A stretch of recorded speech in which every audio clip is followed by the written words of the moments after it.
what would be your? We all believe in Ryan Poles. We'll all call him King Poles. But what would we like to not see Ryan Poles do on draft day with the number 9? We're all hanging out at Joe's on Wheat Street. Nick, you're going first. Go ahead. Yeah, and there's a bunch of scenarios that can obviously happen, but for me, it's the trade-up scenario. And we had a poll, obviously, and that was the one scenario out of the 3, staying put, trading back, or trading up, that Bears fans didn't think would happen. I don't think it would happen. I don't think it's the right choice, even if, look, they're targeting maybe Marvin Harrison Jr. I just look at, what got Ryan Pace in trouble. He identified a guy that he thought he needed to have and traded the farm to go get these guys. I think the Bears are in an awesome position at 9 where they can stay put, and you're going to address a need because you're going to have the best player available, whether it's a wide receiver, could be a tackle if you want to go that route. You're probably going to have the option to draft the best defensive player, arguably, if Atlanta doesn't take one at 8. So, to me, I don't know if you need to necessarily use future draft capital, even though the Bears, they do have a good amount of picks in 2025, to go up and get a guy. I think there's a lot of capable players in this draft that can help this team right away if you're just staying put at 9 or if you trade back. But to me, I'm just not in the mindset that if Ryan Poles goes up to make a trade, yes, he's identifying a guy that he likes, but I don't think that's the right move at this point in time.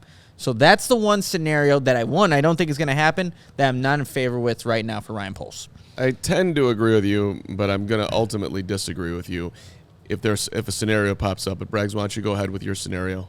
Well, I mean, you're kind of against it on yours, so I mean, maybe this is where you come okay. in. I agree with Nick. I don't want to move up. Okay. Giving up. This isn't the year to move up, in my opinion. You're not quite there yet. You're not one player away. And as enticing as Marvin Harrison Jr. is, and I know that's somebody that you got your eye on here, Carm, but like to me, you cannot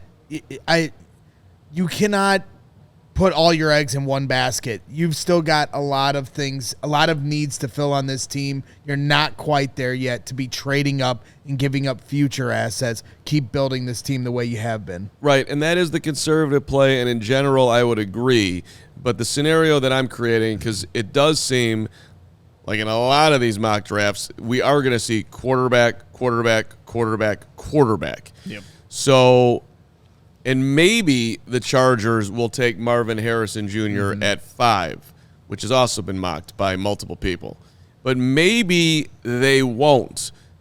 And if they are actually looking to trade out at 5, now I'm not saying that you're giving up the farm to go up, but if the Bears can get up there by dealing up their high second next year and a later pick, I am going up to get Marvin Harrison Jr., who many people have already in the Hall of Fame, who could literally transform this offense. If he gets past 4 and is sitting at 5 and the Bears have an opportunity to do it, I am willing to give up one of the second-round picks, even the high one next year, to get up there and do it as the prime thing that you're giving up. And you're also, obviously, they're only going back 4 picks. There are good.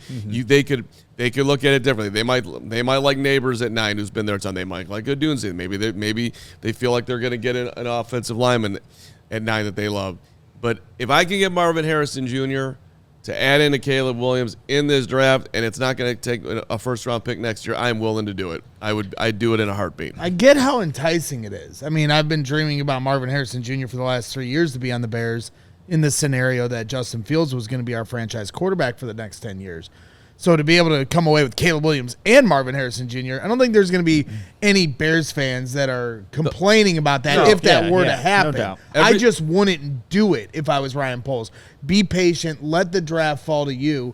There's so many talented players that could be there at 9, and you still have the option to also trade back, which is going to help your team. And then next year you have a number 1 pick and 2 second-round picks. Yeah. And depending on how you play this at 9, you could have more. You just don't know. So I just can't do it. I would take Rome Odunze all day at 9 if I have to have a wide receiver to help my quarterback develop properly. And here's also a thing, too, real quickly. Like, the Bears obviously can't address all their needs in this draft. And so when I'm looking at the future, what the Bears still need to go get, I would think a center is in the mix. I would still think another interior defensive lineman, probably another edge rusher. You just need to have a bunch of guys at those positions. Defensively in the secondary, you're looking pretty good with still the young talent that you have. But there's still going to be players that still need to be added to this roster, and you do have a good amount of picks in 2025 to still just fill those needs that are going to still be on this roster after this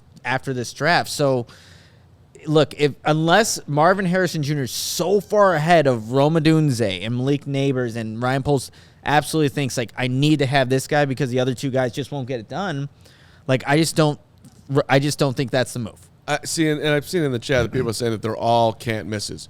Let me tell you something. Malik Neighbors or Rome Odunze,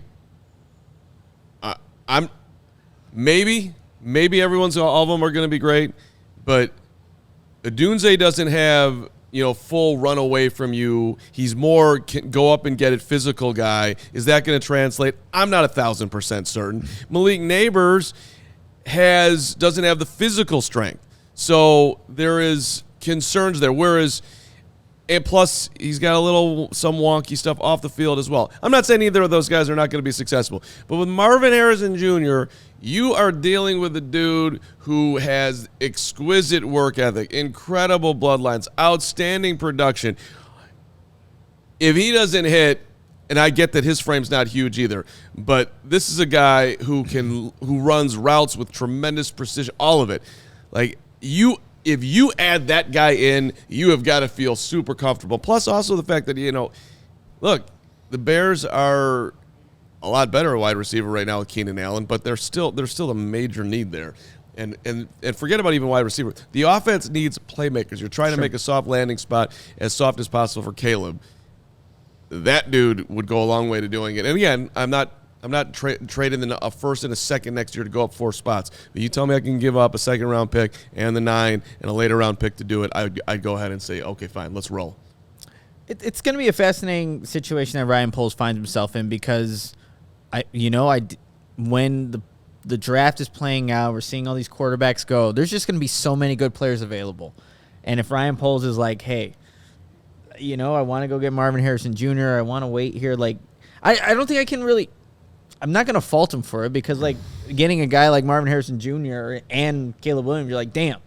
Like, the offense is stacked. Like, there's no way that it can fail. I would be stunned. Yeah. I would be very excited, but I would also just be stunned. I agree. Stunned. And so, but the one thing I push back on you is, like, where you're like, I don't know about Malik Neighbors and Rome Odunze, that they aren't a guarantee like Marvin Harrison Jr. I would disagree. Like, I think all 3 wide receivers are going to flourish in the league.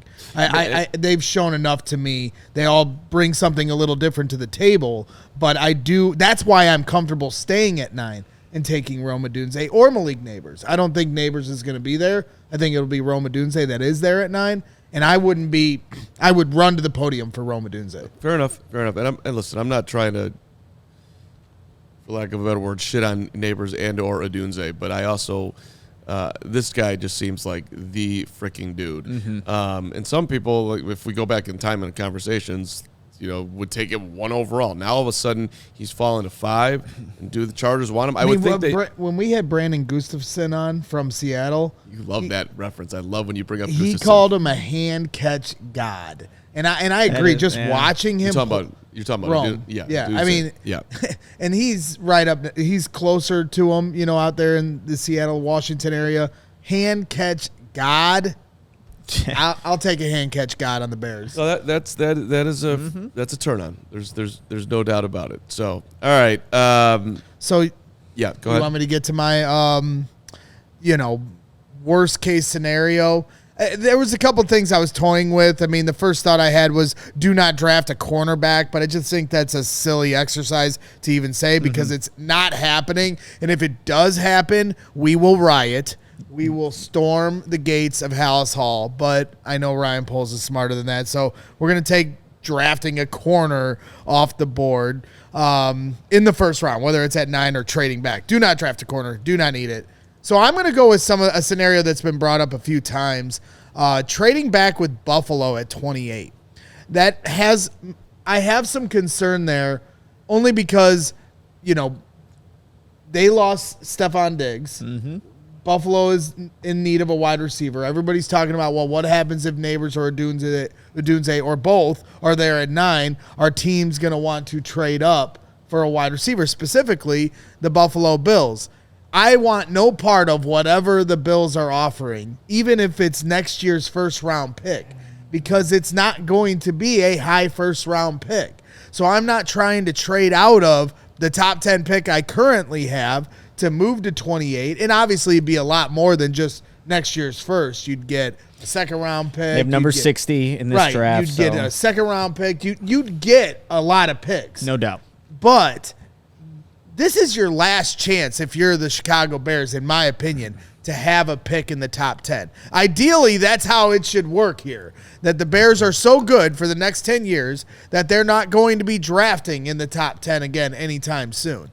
So this is your last chance to take advantage of a good opportunity. You want to trade back a couple spots, I can live with that, to add a second-round pick. But I'm not trying to trade all the way back to the very end of the first round to add a first-round pick next year that essentially will be a back-end first-round pick again. It's not, the juice isn't worth the squeeze to me there, so don't take the bait. I don't care what they're offering. Take something that's a little more, reasonable earlier in the first round, or just stay at 9, stick and pick, and take a top 10 pick. And continue to add blue-chip players to this roster. I'd be super surprised if they did that. But in Schrager's mock today, he's got A.D. Mitchell there. A lot of people like A.D. Mitchell. Yeah. So if you got some huge haul and Mitchell hits, that's where King Pulse becomes Pulse Genius. And God, Pulse. we're already in God. Pulse Genius from last year's trade. Mm-hmm. Well, I'll say this much. I mean, 2 years ago, when they didn't take the wide receiver, George Pickens, and took Jaquan Brisker, we were all up in arms, or a lot of Bears fans were up in arms, because we want the skill guy. We want the receiver to help our quarterback always. It seemed like, and Kyler Gordon. People question both those picks. Brisker, health aside, both players are very talented. Last year comes along.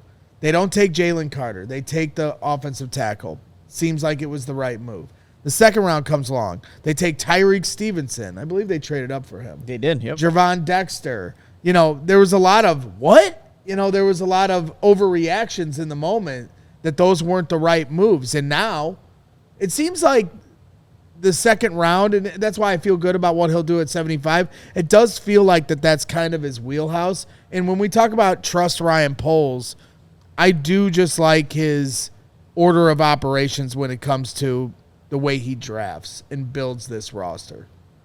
Yeah, and I think the one blemish is probably the wide receiver position. Drafting wide receivers, right? He still has to kind of prove that he can do that. But if you stay at 9 and you have one of those top 3 guys there, or one of them there, I don't think you can make the wrong decision then, because they're all very talented. We all silly like the mayor.